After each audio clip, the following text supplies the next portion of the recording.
हर हर शिव शिव जय जय शंकरा, जय जय शंकरा, कांची शंकरा, चंद्रशेखरा।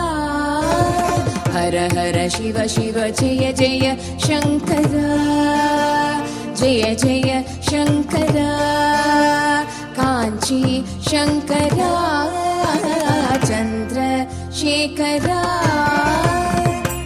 நின்னை சரணடைந்தேன் சந்திரசேகரா, நீதானே என்றென்றும் ஆதிசங்கரா. உந்தனடி தோழுதேன் வேத மந்திரா, உலகம் பலம் பெறவே வந்த சந்திரா. மகா பெரியவா எங்கள் மகா பெரியவா, தெய்வத்தின் குரல் தந்த காஞ்சி மன்னவா. தெய்வமல்லவா நீ, தெய்வமல்லவா, தெய்வ குரல் தந்து மீண்டும் எம்மை காக்கவா நீ, எம்மை காக்கவா நீ, எம்மை காக்கவா.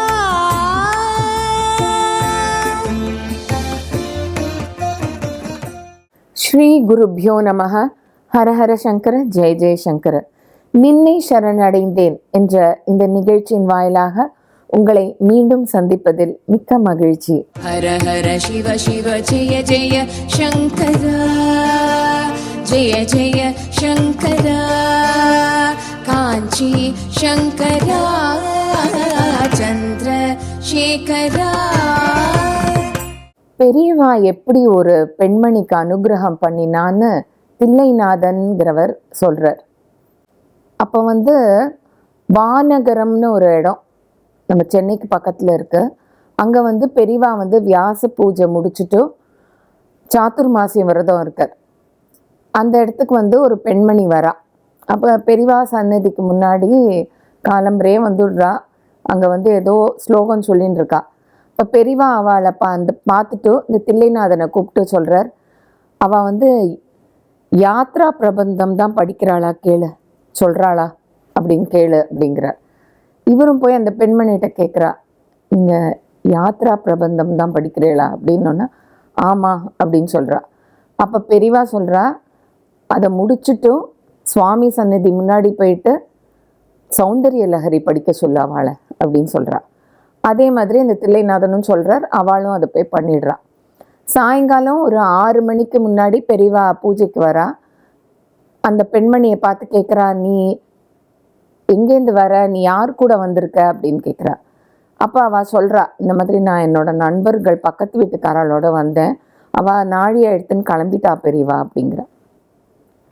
அப்புறம் பெரியவா பூஜையெல்லாம் முடிச்சுட்டோ இந்த தீபாரதனெல்லாம் காமிச்சிட்டோ அந்த பெண்மணிகிட்ட சொல்கிறா, இந்த மாதிரி நீ தினமும் ஒரு 48 நாளைக்கு துளசி மாடத்தில் நெய் விளக்கு ஏற்றிட்டும் பிரதட்சிணம் பண்ணிட்டு 48 நாள் பண்ணு அப்படின்னு சொல்கிறான். சரி பெரியவாங்கிற.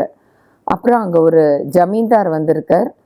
அந்த ஜமீன்தார் கன்னிவாடி ஜமீன்தார்னு அவர்கிட்ட இந்த பெண்மணியை கொண்டு போய் வீட்டில் இறக்கி விட்டுருங்கோ அப்படின்னு சொல்கிறார். அதுக்கப்புறம் ஒரு 48 நாள் கழித்து தில்லைநாதன் மாமா அதே இடத்துல வரும்போது இந்த பெண்மணியை அவரோட கணவனோட பார்க்குறார். அப்போ அந்த பெண்மணி சொல்கிறா, இவர் தான் சௌந்தரிய லஹரி பெரியவா படிக்க சொன்னான்னு என்கிட்ட சொன்ன மாமா அப்படின்னு அவர் கணவர்கிட்ட அறிமுகப்படுத்திட்டு சொல்கிறார், நாங்கள் 2 பேரும் ரொம்ப நாளாக பிரிஞ்சிருந்தோம், பெரியவாள்கிட்ட நான் டெய்லி வேண்டிப்பேன், பெரியவாளோட அனுகிரகத்தினால நாங்கள் இப்போ ஒன்றா இருக்கோம், பெரியவா சொன்ன பரிகாரம்லாம் நான் பண்ணி முடிச்சோன்னா தானாக நாங்கள் உணர்ந்து சேர்ந்துட்டோம் அப்படின்னு சொல்கிறா. இது மாதிரி பெரியவா நிறைய பேருக்கு இந்த மாதிரி பரிகாரங்கள் சொல்லி அவளுக்கு நிவர்த்தி பண்ணி கொடுத்துருக்கா. ஹர ஹர சிவ சிவ ஜெய ஜெய சங்கரா, ஜெய ஜெய சங்கரா, காஞ்சி சங்கரா, சந்திர சேகரா. இன்றைக்கு நாம் சந்திக்கவிருக்கும் சிறப்பு விருந்தினர் திருமதி மீனாட்சி கல்யாணராமன் அவர்கள். அவர்களை இந்த நிகழ்ச்சிக்கு வருக வருக என்று வரவேற்போம். நமஸ்காரம். நமஸ்காரம். உங்களுக்கு மகா பெரிவாளுடன் என்னென்ன அனுபவங்கள் இருக்குன்னு சொல்லுங்க. ஸ்ரீ குருப்யோ நமஹ. பீஜாபூர கதேக்ஷு கார்முகருஜா சக்ராப்ஜ பாசோத்பல விரியக்ர ஸ்வவிஷான ரத்ன கலச புரோத்யத்கராம் போருகா தேயோ வல்லபயா சபத்மகரயா ஆசிஷ்டோஜ்வலத் பூஷயா விஸ்வோத்பத்தி விபத்தி சம்ஸ்திதிகரோ விக்னேச இஷ்டார்த்ததः. மகாகணபதே நமஹ. ஸ்ரீ குருப்யோ நமஹ. அபார கருணாசிந்தும் ஞானதம் சாந்தரூபிணம் ஸ்ரீ சந்திரசேகர குரும் பிரணமாமி முதான்வகம். ஸ்ரீ குருப்யோ நமஹ. சாரதா சாரதாம்போஜ வதனா வதனாம்புஜே சர்வதா சர்வதா அஸ்மாக்கம் சந்நிதிம் கிரியாத். எங்கள் அப்பா அம்மாவுக்கு முதல்ல கல்யாணம் ஆனதுக்கப்புறம் 2 குழந்தைகள் ஏற்பட்டு அது ஏதோ கர்மவசத்தினால் தவறி விட்டதுனால ரொம்ப மனக்லேசப்பட்டு, அப்போது சில வாத்தியார்லாம் இந்த மாதிரி நீங்கள் பெரிவாளை போய் பாருங்கோ அப்படின்னு சொல்லி, அப்போ அவள் திருவிடை மருதூர்ன்ற இடத்துல இருந்தா. மத்தியார்ஜுன க்ஷேத்திரம்னு சொல்லுவா. அங்கே இருக்கிற சுவாமி பேர் மகாலிங்க சுவாமி. ரொம்ப அபூர்வமான சுவாமி, பெரிய லிங்கமாக இருக்கும். அங்கே அங்கே திருவிடமருதூரில் பாடசாலை நடந்துட்டு இருந்தது.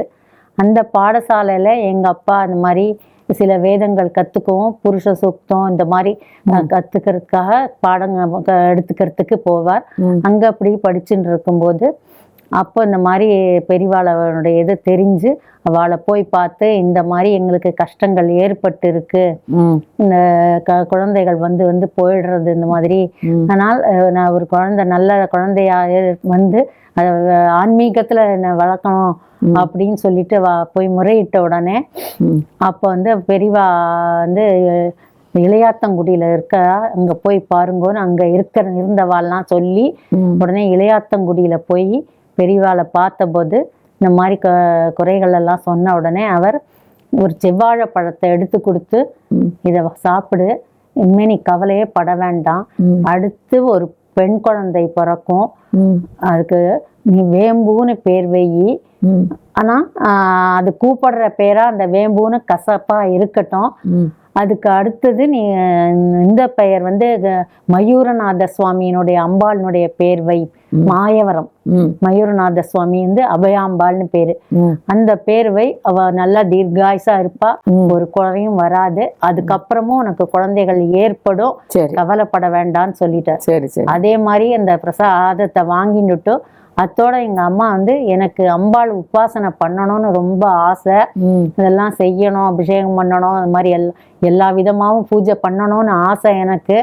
ஆனா குடும்ப சூழ்நிலை சரியில்லாம இருக்கு, நான் என்ன பண்ணது பெரியவான்னு கேட்ட உடனே, ஓ அப்படியா அப்படின்னு சொல்லிட்டு மகாகணபதி மந்திரத்தையும் ஒரே ஒரு அம்பாள் மந்திரத்தையும் சொல்லி கொடுத்து, இது நீ மனசோட செஞ்சின்று, உனக்கு புக்காத்துல அனுகூலங்கள் இல்லாமல் இருக்குங்கிறது தெரியறது, அந்த மாதிரி இருந்தாலும் கவலைப்பட வேண்டாம், மனசுலயே ஜெபம் பண்ணின்று என்ன சமைக்கிறையோ அதை ஒரு நிமிஷம் சுவாமிகிட்ட காமிச்சுடு போறோம், இது ஒரு காலத்துல உனக்கு பிரகாசமாகும், இது நீ பின்னாடி நன்னா பண்ணுவ அப்படின்னு அவர் சொல்லிட்டார்.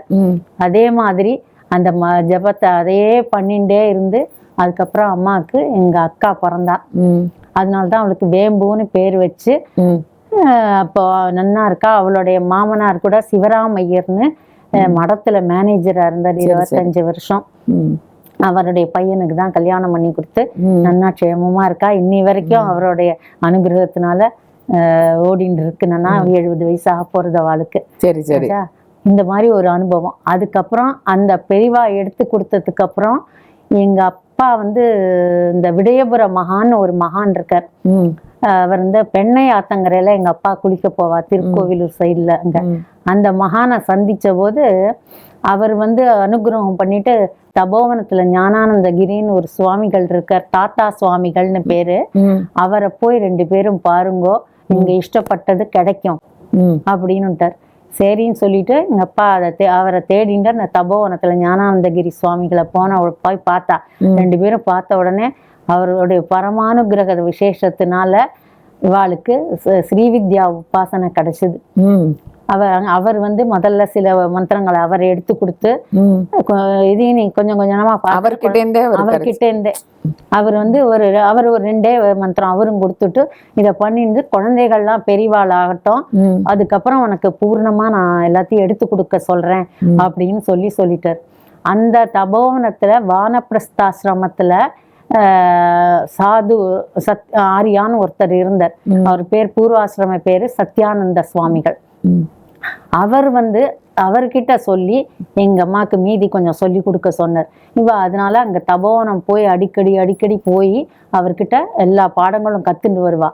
அந்த மாதிரி இருக்கும்போது அந்த சத்யானந்த சுவாமிகள் வந்து எனக்கு தீட்சைன்னா சந்நியாசம் கொடுக்கல. அவர் எனக்கு சந்நியாசம் கொடுக்கணும், அதுக்கு நீ ஏற்பாடு, நீ உன்னால செய்ய முடியுமா எல்லாம் ஏற்பாடுன்னு அவர் கேட்க, அதுக்கு இவ வந்து ஒத்துண்டு அவளுக்கு என்னென்ன செய்யணுமோ, ஒரு சந்நியாசம் கொடுக்கும்போது அந்த தர்மத்துல என்னென்ன செய்யணுமோ அதெல்லாம் அவர்கிட்ட கேட்டு செஞ்சு, அதுக்கப்புறம் சந்நியாசம் வந்து அவருக்கு கொடுத்து, அவருக்கு திரிவேணிகிரி சுவாமிகள் அப்படின்னு சொல்லிட்டு தீக்ஷா அங்க அவருக்கு கொடுத்தா. அந்த திரிவேணிகிரி சுவாமிகள் தான் எங்க அம்மாக்கு பூர்ணமா ஸ்ரீவித்யா உபாசனைய எடுத்து வச்சு, அவர் வந்து எங்க ஆத்துக்கே வந்து இருந்து கைனால புக்ஸ் எல்லாம் எழுதி போட்டு, பக்கத்துல பூஜைகள்லாம் இருந்து சொல்லி கொடுத்து எல்லாம் பண்ணி ரொம்ப நாள் ஆத்துல இருந்து, அப்புறம் வைஷ்ணவி ஷைன்ற இடத்துல இருந்து, அதுக்கப்புறம் கடைசியில தபோவனத்துல இருந்து அவரும் சித்தியானார். அவருடைய அனுகிரகம், இந்த எல்லா அனுகிரகமும் நம்ம மகா பெரிவாளுடைய ஆதி அனுகிரகத்தின் மூலமாக தான் இத்தனையும் கிடைச்சது. அப்புறம் அந்த தீட்சையெல்லாம் முடிஞ்சதுக்கு அப்புறம் எங்க அம்மாவுக்கு பூர்ண தீட்சைய 1969 வந்து இந்த சாது திரிவேணிகிரி சுவாமிகள் கொடுத்தார். அந்த தீட்சை கொடுத்ததுக்கு அப்புறம் வந்து உபாசனைக்கு வந்து மகாமேரு வேணும் அப்படின்னு சொல்லிட்டு ஒரு ஆசைவா மேரு வச்சு, அதை வந்து ஒரு இந்த மாதிரி ஒரு ரெப்புட்டடான இடத்துலேருந்து வரணும், அவர்கிட்டேருந்து வரணும்னு சொல்லிட்டு இவ போய் கேட்டா, இந்த மாதிரி மகாமேரு உபாசனைக்கு எங்களுக்கு வேணும், ஸ்ரீசக்கரம் வேணும் அப்படின்னு சொல்லிட்டு, ஸ்ரீசக்கரம் அப்புறம் பட்டு சாஸ்திரிகள்னு ஒருத்தர் மூலமா பண்ணி வாங்கிட்டுட்டா. இந்த மேருக்கு மட்டும் கேட்ட உடனே அப்போ வந்து பெரிவாளும் புது பெரிவாளும் காஞ்சிபுரத்துல இருந்தா மரத்துல முதல்ல வந்து சந்தன மேரு எடுத்துன்னு வந்தா, சந்திரமௌலி அம்பாள் மேல வைப்பாள்ல, அத வந்து அப்போ வந்து எனக்கு விக்கிரக மேருவா இருக்கணும் தொடர்ந்து பண்றதுக்கு அப்படின்னு சொல்லிட்டு, அதனால அபிஷேகங்கள்லாம் அப்பதானே பண்ண முடியும், விக்கிரக மேரு வேணும்னு கேட்ட உடனே அப்ப பெரியவா வந்து 10-15 மேரு பூஜையில வச்சிருந்தா. சரி, வச்சிருப்பா. அதுல இருந்து ஒன்னு அப்படியே குங்குமார்ச்சனை பண்ணினதா அப்படியே எடுத்துன்னு வந்து புது பருவாக்கையில கொடுக்க சொன்னார். சரி, அந்த மாதிரி மகாமேரு கிடைச்சு அந்த ஆராதனை அவ பண்ணிட்டு வந்துட்டு இருந்தா. அது நீங்க அம்மாக்கு அப்புறம் இப்ப நான் வாங்கிட்டு வச்சுட்டு நான் பண்ணிட்டு இருக்கேன். அந்த அவ அளவுக்கு முடியலைனாலும் நான் ஓரளவுக்கு ஏதோ அவளை அனுகிரகம் பண்ணினாதான் நல்லது. ஆமா, பண்ணிட்டு வந்துட்டு இருக்கேன். இந்த மாதிரி இருக்கு. இப்போ வந்து என்னன்னா, அதுக்கு முன்னாடி இப்ப என்னுடைய வழியில வந்து என் பொண்ணுக்கு கிடைச்ச அனுகிரகத்தை, நான் பெரியவா மூலமா கிடைச்ச அனுகிரகத்தை வேண்டிக்கிறேன். அது ஆனா அவர் சித்தியான பிறகு அதிஷ்டானத்துல நடந்த ஒரு ஆச்சரியம். ஒரு பிக்ஷாவந்தனத்தும் போது நாங்க எல்லாரும் போயிருந்தோம். அப்போ போயிருக்கும் போது எங்க அக்காத்துல பண்ண பிக்ஷாவந்தனம் தான் அது, கூப்பிட்டு இருந்தா நாங்க ஃபேமிலியா போயிருந்தோம். அப்ப எல்லாம் பூஜையெல்லாம் நடந்தது, அவர் தரிசனம் பண்ணோம், பிரதட்சணங்கள்லாம் முடிஞ்சது, பாத பூஜை முடிஞ்சது, பிக்ஷாவந்தனம் முடிஞ்சது, எல்லாம் முடிஞ்சு நாங்க இனிமே அப்புறம் சாப்பிட்டுட்டு கிளம்பணும். நாங்க பேசினது, எனக்கு என்னுடைய 2வது பொண்ணு வைஷ்ணவின்னு பேரு. அவ வந்து அந்த சந்நிதியில உட்காந்து பிரார்த்தனை பண்ணிட்டு இருக்கா. அந்த மண்டபம் பெருசா இருக்குமே, அங்க உட்காந்து பிரார்த்தனை பண்ணிட்டு இருக்கா. அன்னைக்கு அவருக்கு ரோஜாப்பூனாலேயே அலங்காரம் பண்ணியிருந்தா அவர் அதிஷ்டானத்துல. அவருக்கு அந்த அவருடைய பெரியவா விக்கிரகத்துக்கு அவர் தலையில ஒரு அழகான ரோஜாப்பூ, இவ்வளவு பெரிய ரோஜாப்பூ மலர்ந்து வச்சிருந்தா. இவ வந்து மனசுக்குள்ள அப்படியே கண்ணை மூடிண்டு தியானம் பண்ணிண்டு அவர் தலைமையில வச்சிருந்துருக்கிற அந்த புஷ்பம் எனக்கு ரொம்ப பிடிச்சிருக்கு. அதுல ஆசீர்வாதம் நிறைய இருக்குன்னு தோன்றது. அந்த புஷ்பம் எனக்கு பிரசாதமா கிடைச்சா போறோம். எப்படி வந்து ஒரு பூ கொடுத்து தினம் அங்க அந்த பெரியவா இருக்கும்போது ஒரு அம்மா வந்து தினம் பூ கொடுப்பாளாம், சப்ளை பண்ணுவா. அந்த அந்த கொடுத்துட்டு போனவுடனே கொடுக்கறது கிளம்பும் போது அந்த பாட்டிக்கு புஷ்பமோ பழமோ அந்த கூடையில வச்சு வெறும் கூடை இல்லாத பெரியவா அனுகிரகம் பண்ணி போட சொல்லி எடுத்துன்னு போவாளாம். அந்த மாதிரி இருக்கும்போது பெரியவா சித்தியான உடனே அன்னைக்கு அப்புறம் வந்து பூவை வச்சுட்டு தினம் எனக்கு பழம் கொடுப்பேல, நீங்க புஷ்பம் கொடுப்பேல, நான் வெறும் கூடையோடையே போக மாட்டேனே, இனிமே யார் எனக்கு கொடுப்பா, நான் எப்படி போவேன், எனக்கு அதுதான் மனசு கஷ்டமா இருக்கு, நீங்க இந்த மாதிரி ஆயிட்டே அப்படின்னு சொல்லி கேட்டுவிட்டு அவ நமஸ்காரம் பண்ணி கண்ணை மூடின்னு எழுந்துக்கிறாளாம். அவ கூடையை திரும்பி பார்க்கும்போது அதுல புஷ்பம் நிறைய இருக்கான். ஆமா, அப்படியே அனுகிரக புஷ்பம் எப்படி வந்தாலும் அவளுக்கு தெரியவே தெரியல. அவ கண்ணை மூடின்னு நமஸ்காரம் பண்ணிட்டு எழுந்துக்கிறா. புஷ்பம் அப்படியே வந்து ரொம்ப 4-5 புஷ்பம் கிடக்கும். ஆனந்தம் தாங்கலே அவளுக்கு, ஆனந்த பாஷ்பம் கண்ணுலேருந்து கொட்டுறதான். அப்புறம் அதை அடுத்து சிரமேற்கொண்டு சிரத்துல வச்சுட்டு சந்தோஷமா நான் மேலும் என்னுடைய இது இருக்கிற வரைக்கும் நான் உங்களுக்கு புஷ்பம் கொடுப்பேன் அப்படின்னு சொல்லிட்டு அவ போனாலாம். இந்த கதையை, இந்த உபன்யாசத்தை என்னுடைய பொண்ணு டிவியில யாரோ சொல்லும் போது அதை கேட்டுட்டு அந்த அவ வந்து அங்க பிரார்த்தனை பண்ணும்போது அந்த பாட்டிக்கு கொடுத்த மாதிரி எனக்கு உங்க தலைமையில இருக்கிற புஷ்பம் எனக்கு கிடைக்குமா, பிரசாதமா, எனக்கு வேற ஒண்ணுமே கிடைக்கல, நான் வேண்டிக்கல, கிடைக்கணும்னு நான் வேண்டிக்கல, அந்த புஷ்பம் எனக்கு ரொம்ப பிடிச்சிருக்கு, அதுதான் எனக்கு வேணும், நீங்க அது மூலமா எனக்கு ஆசீர்வாதம் பண்ணுங்கன்னு அவ பிரார்த்தனை பண்ணிட்டு இருக்கச்சே அங்கேருந்து ஒரு மாமா வந்து கூப்பிடுறாரு. இவ கண்ணை மூடின்னு இருக்கா. ஒரு மாமா வந்து, மா நீ பிரசாதம் வாங்கிண்டியா, புஷ்பங்கள் தீர்த்தங்கள்லாம் வாங்கிண்டியா, மற்றவாளுக்கெல்லாம் அந்த டேபிள்ல வச்சிருந்த அவருடைய நிர்மாலி புஷ்பம் தீர்த்தத்தை கொடுத்துன்னு வந்தவ அங்கேருந்து ஒருத்தர் வந்து கேட்குறாரு. அது கதவு பூட்டுற சமயம் ஆயிடுத்து. இவ மாட்டுக்கு எங்க போனாலும் அவ 40 நிமிஷம் 50 நிமிஷம் தியானம் பண்ணின்றப்போ இது கேட்டுட்டு, இல்லம்மாமா வாங்கிக்கல இன்னும் அப்படின்னு சொன்னோன்னே அந்த நேரம் உள்ள போய் அவர் சிரசுல இருந்த அந்த புஷ்பத்தை எடுத்துன்னு வந்து இங்க வான் கூப்பிட்டு அந்த ஸ்டூலுக்கு முன்னாடி நிக்க வச்சு இந்த வான் கூப்பிட்டு அதை எடுத்து அவ கையில கொடுத்தாராம். அவளுக்கு வந்த சந்தோஷம் தாங்கவே முடியல. நான் யார்கிட்டையும் நான் உங்ககிட்ட கூட இன்னும் இதைதான் கேட்டேன்னு சொல்லல, யாருக்கும் தெரியாது. நான் கண்ணை மூடின மனசுல நான் உங்க அனுகிரகமும் ஆசீர்வாதமும் இருந்தா எனக்கு எல்லாமே கிடைச்சிரும், வேற எதையுமே நான் கேட்கல, அதனால அது ஒண்ணுதான் வேணும்னு நான் நினைச்சிருந்தேன். எப்படி தெரிஞ்சதுன்னு தெரியலமா அவருக்கு. அந்த கரெக்டா அவர் போய் அதே ரோஜா புஷ்பத்தை எனக்கு கொண்டு வந்து கொடுக்குறாரு அப்படின்னாரு. அதுல இருந்து அவளுக்கு மனசு அவ்வளோ சாந்தி ஆயிடுச்சு. அவருக்கு எப்போதும் கொஞ்சம் மனசு சாந்தி இல்லாம இருப்போம், சாந்தி ஆயிடுத்து. நல்ல இன்னும் அவளுடைய பக்தியானது தீவிரமாயிடுத்து. பெரியவா மேல இருந்த பக்தி தீவிரமாயிடுத்து. அது ஒரு அசைக்க முடியாத பக்தி ஆயிடுச்சு அவளுக்கு இப்போ. அதனால அது ஒரு பெரிய அனுகிரகம். நாங்க கொஞ்சம் கஷ்டப்பட்டு இந்த காலத்துல நானும் வேலைக்கு போனேன், போயிட்டு இருந்தேன். நான் ஒரு சின்ன கம்பெனியில வேலைக்கு போயிட்டு இருந்தேன். அந்த மாதிரி போயிட்டு இருக்கும்போது அவருடைய கம்பெனி வந்து திடீர்னு லாக் அவுட் ஆயிடுச்சு. லாக் அவுட் ஆகிட்டோடனே ரொம்ப சரி, 3 குழந்தைகள் ஆயிடுத்து, வயசானவெல்லாம் இருக்கா, எப்படி பார்த்துக்க போகிறோம், நமக்கு ஒன்றும் புரியலேன்னு ரொம்ப ஒரு அந்த ஷாக் ஆனதில் ஆஃபீஸில் போய் விசாரிச்சுட்டு வரலான்ற போகிற நேரத்தில் தாம்பரம் ஸ்டேஷன்லேயே இருக்கு செஸ்ட் பெயின் ரொம்ப அதிகமாக, பிபி ஜாஸ்தியாக போயிட்டு ரொம்ப ஜாஸ்தியாக போய் அங்கேயே விழுந்திருக்காரு. நல்ல காலம் அங்கே பை சான்ஸாக பக்கத்தில் இவரோட ஆஃபீஸில் ஒர்க் பண்ணவர் இன்னொருத்தர் வந்திருந்திருக்காரு, தாம்பரம் இருந்திருக்கார். அவர் வந்து இவரை கொண்டு போய் இந்து மிஷன் ஹாஸ்பிட்டலில் அட்மிட் பண்ணிட்டு அப்புறம் எப்படியோ ஃபோன் மூலமாக வந்து என்னோட ஆஃபீஸ் நம்பரை தெரிஞ்சுன்னு அவர் ஃபோன் பண்ணி சொன்னார். ஆஃபீஸ்க்கு ஃபோன் பண்ணி சொன்னேன். அவள் உடனே என்னை கூப்பிட்டு நீங்கள் கிளம்புங்க இமீடியட்டான்னு சொல்லி என்ன ஒரு ஆட்டோ வச்சுட்டு கையில் ஒரு 2000 ரூபாய் கொடுத்து நீங்கள் போங்க, ஒன்றும் இல்லை, எந்த மேட்டரும் இல்லை, பயப்படாத போங்க, ஜஸ்ட்டு செக்கப் தான் அப்படின்னு சொல்லிட்டு அவர் அனுப்பிச்சார். அப்போ நான் அந்த வழி ஃபுல்லாக நான் எங்கே இந்த வேளாச்சேரியிலேருந்து வரேன். முதல்ல மாம்பழத்தில் இருந்தேன், அதுக்கப்புறம் நங்கநல்லூரில் அன்னைக்கு ஒர்க் பண்ணிட்டு இருந்தேன். அவள் மார்னிங் என்ன வேளாச்சேரிக்கு அமிச்சா. வேளாச்சேரியிலேருந்து நான் மெசேஜ் வந்து நான் அங்கேருந்து கிளம்புறேன், அது இங்கே வர வரைக்கும் மகாபெரிவாசரணம் அப்பார கருணாசினி மகாபெரிவாசரணம் இதையே சொல்லிட்டு எனக்கு திரிபுர சுந்தரி அம்பாள்னா எனக்கு ரொம்ப பிடிக்கும். திரிபுர சுந்தரி சந்திரமௌலீஸ்வரர் தான். திரிபுர சுந்தரி, உன்னை நான் நம்பியிருக்கேன், உன்னை நீ கைவிட மாட்டேன், எனக்கு நிச்சயமா நன்னா தெரியும், அதனால நான் பயப்பட மாட்டேன், இப்போ பயப்படவே இல்லை, அந்த பயம் இல்லாத இருக்கிற தன்மையை எனக்கு லக்ஷ்மி நரசிம்மர் கொடுப்பார் அப்படின்னு சொல்லி லக்ஷ்மி நரசிம்மரையும் பிரார்த்தனை பண்ணிட்டு, எதுவும் இருக்காது, அவரை நீ காப்பாற்றுவோமா, நான் நம்பிக்கையா வரேன், நம்பிக்கையா வந்து போய் பார்க்க போறேன், நீ என் கூடவே இருமா அப்படின்னு சொல்லி மகாபெரிவாளையும் நீங்க கூடவே இருங்கோ, அவருக்கு கூடவும் துணை இருங்கோன்னு சொல்லிட்டு நேர போயிட்டு அவரை போய் ஐசியூல பார்த்தேன்.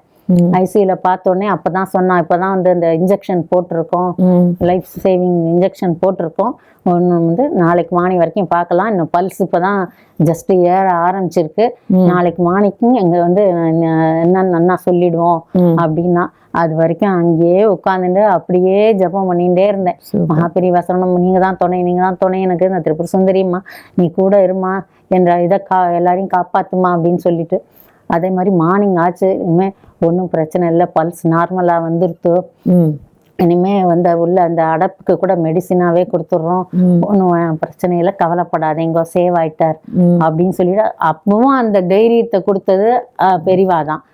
பெரியவாதான் அந்த தைரியத்தையும் கொடுத்து எனக்கு அங்க வந்து என்ன செய்யணும்னு புரியாத இருந்த நிலைமையில, அப்புறம் எப்படி பணம் காசு அரேஞ்ச் பண்ணணும்னு புரியாத இருந்த நிலைமையில எல்லாத்துக்கும் வழி காமிச்சு, அப்புறம் சாயந்தரம் இங்க ஆபீஸ்லேருந்து அவ வந்து எனக்கு ஒரு 15,000 ரூபா கையில பணம் கொடுத்துட்டு போனா, இந்த மாதிரி எல்லா அனுகிரகமும் நடந்தது.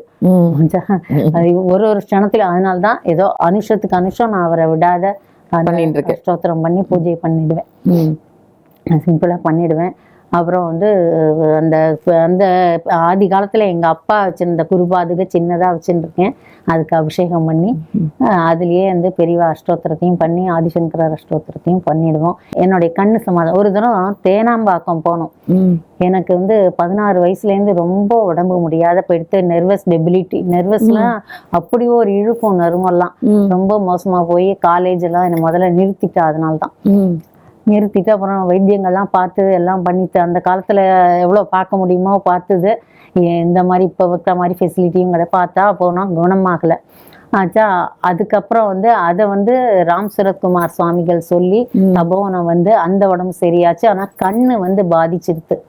யாரு? யோகிராம் சரத்குமார் தான் அப்போ தேவலை பண்ணினார். ஏன்னா நாங்க தபோவனத்துல வந்து அவரை வந்து பாத்திருக்கேன். நான் ஞானானந்தர் சுவாமிகள் கைனால சாப்பிட்டு இருக்கேன். ஆமா, 8 வயசுல யோகிராம் சரத்குமார் கிட்ட போயிட்டு வந்திருக்கேன், இந்த உடம்பு சரியில்லாத போது 16 வயசுல. இந்த மாதிரி ரொம்ப எதுவும் சரியாகலைன்னு உடனே எங்க அப்பா அம்மா வந்து இந்த திருவேணிகிரி சுவாமிகள்கிட்ட கூட்டின்னு போனா, எடுத்து கொடுத்தாருன்னு சொன்னேன். அந்த திருவேணிகிரி சுவாமிகள் என்ன பண்ணார், இப்ப இவளுக்கு தேவையாறதுக்கு நீ ராம் சூரத்குமார் சுவாமிகளை தான் பார்க்கணும் அப்படின்னு சொல்லிட்டு அங்க அனுப்பிச்சிட்டா எங்களை. ராத்திரி போய் பார்த்துட்டு இங்க வந்து படுத்துக்கோங்க அப்படின்னு. சரின்னு ஒரு 4 மணி போல இருக்கும், நாங்க போனோம் அவர்கிட்ட போனோம். முதல்ல யாரோ உட்காந்துட்டு இருந்தா, அவ பேசி முடிச்சப்பறம் எங்களை கூப்பிட்டார். பார்த்த உடனே நான் எதுக்காக வந்திருக்கேன்னு தெரிஞ்சு போச்சு, இந்த குழந்தைக்கு உடம்பு சரியால்ல அதுதானே அப்படின்னு சொல்லிட்டு ஆஹா அப்படி ஒரு சிரிப்பு சிரிச்சார். எங்களுக்கெல்லாம் எனக்கு ஒன்றும் புரியல, சின்ன வயசா என்னமோ சிரிக்கிறாரு, அப்படி கரெக்டாகவும் சொல்லியிருக்காரு, சிரிக்கிறாரு அப்படின்னு நினைச்சிட்டோம். அதுக்கப்புறம் எங்க அப்பா அம்மா எல்லாத்தையும் சொன்னா. உடனே ஒரு வாழைப்பழம் எடுத்தார், அதை எடுத்து கொடுத்து இந்தா சாப்பிடுன்னார். அவர் கையிலையா இந்த மாதிரி என்னன்னா கொட்டாங்கச்சி வச்சிருப்பார், உடனே சிகரெட் பிடிச்சார். அப்புறம் வந்து ஒரே இதா இருக்கும், எல்லாம் பார்த்தா கையெல்லாம் வந்து விபூதியா இருக்கும். அப்போ அந்த பழம் கொடுத்த உடனே எனக்கு கொஞ்சம் ஒரு மாதிரி இருந்தது, பேசாம வச்சுன்னு இருந்தேன். நான் கொஞ்சம் நீட்னஸ் பார்ப்பேன் சின்ன வயசுல இருந்தே, சரி கொஞ்சம் அதனால இப்படி கொடுத்துருக்காருன்னு. அப்போ எனக்கு மகானுடைய மகத்துவம் தெரியாது, அதனால. அதுக்கப்புறம் இப்போ எங்கள் அம்மா சொன்னா பக்கத்துல இருந்து, சாப்பிடு இது மகான்களது, அது பிரசாதம், அவள் எப்படி இருந்தாலும் அது ஒன்றுமே அது சுத்தம், அவளுக்கெல்லாம் ஆத்ம சுத்தி உண்டு, அவ்வளோ ஹிருதயத்தில் தெய்வம் இருக்கும், நீ அந்த பிரசாதத்தை சாப்பிடு உடனே எங்கள் அம்மா சொன்னா. உடனே சாப்பிட்டேன். சாப்பிட்டு உடனே இனிமேல் போயிட்டு வாங்கன்னு சொல்லி எங்கள் அப்பாவோட கொஞ்ச நாள் பேசிட்டு இருந்தார். ராமநாமத்தை மட்டும் விடாத ஜபம் பண்ணு அப்படின்னு சொல்லிட்டார். அன்னிலேருந்து ராமநாமா எழுதுற பழக்கம் பண்ணிட்டு இருந்தேன். அதுக்கப்புறம் முடிச்சு ஆத்துக்கு வந்தோம். அவர் சில விஷயங்கள்லாம் சொன்னார், பரிகாரங்கள்லாம், அதை மட்டும் 1 2 தான் சொன்னார். அதை பண்ணி உடனே பாருங்க படிப்படியா உடனே குணமாயிடுது. ஆத்துலயே நடக்க முடியாத இருந்த நடக்க ஆரம்பிச்சேன்.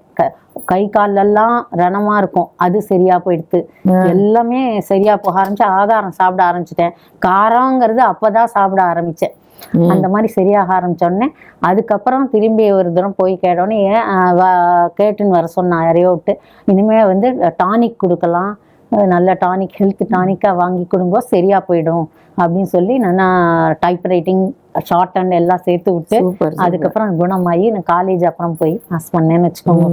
அது மாதிரி ஒவ்வொரு குடும்பத்துல ஒவ்வொருத்தருக்கும் இருக்கிற உடம்ப காப்பாத்துறது அப்படிதான். இந்த மாதிரி இருந்ததுனால நெர்வஸ் ப்ராப்ளம் இருந்ததுனால கண்ணு அஃபெக்ட் ஆயிடுது கொஞ்சம். அதுக்கப்புறம் ஒரு 20 வயசு போல 19-20 வயசு போல ரொம்ப கஷ்டப்பட்டேன் படிக்கிறதுக்கு. இதை ஒரு பொருளை பார்க்கறதுனாலும் ஒருத்தரை ஐடென்டிஃபை பண்றதுனாலும் என்னால முடியாத, அப்ப கஷ்டமா இருக்கு. சரி, இப்ப திரும்பி நம்ம பழைய பெரியவாளை நம்ம பிடிக்கணும், மகா பெரியவாளை. அதனால மகா பெரியவாளையே போய் பார்க்கணும்னு தேனாம்பாக்கம் போனோம். தேனாம்பாக்கம் போயிட்டு பார்த்தா அவர் அந்த சின்ன இந்த இதுல உட்கார்ந்துருக்கார், காஷ்ட மௌனம். அப்படியே வந்து அப்படியே தேஜஸ்வியா அப்படி அவ்வளோ ஒன்றுனா உட்காந்துட்டு இருந்தார், காஷ்ட மௌனம். என்னடா அது, நம்ம இன்னைக்கு அவரோட ஒன்றும் பேச முடியாது போல இருக்கே, நம்ம எதையும் சொல்ல முடியாது போல இருக்கே, இப்படி ஆயிட்டேன்னு சொல்லி மனசுல நாங்கள் எங்கள் இதையே சொல்லிகிட்டே இருக்கோம். சொல்லிட்டு தரிசனம் பண்ணிட்டு ஒவ்வொருத்தரா அண்ணன்ட்ட வந்துட்டு சொல்லிட்டா வந்துட்டோம்.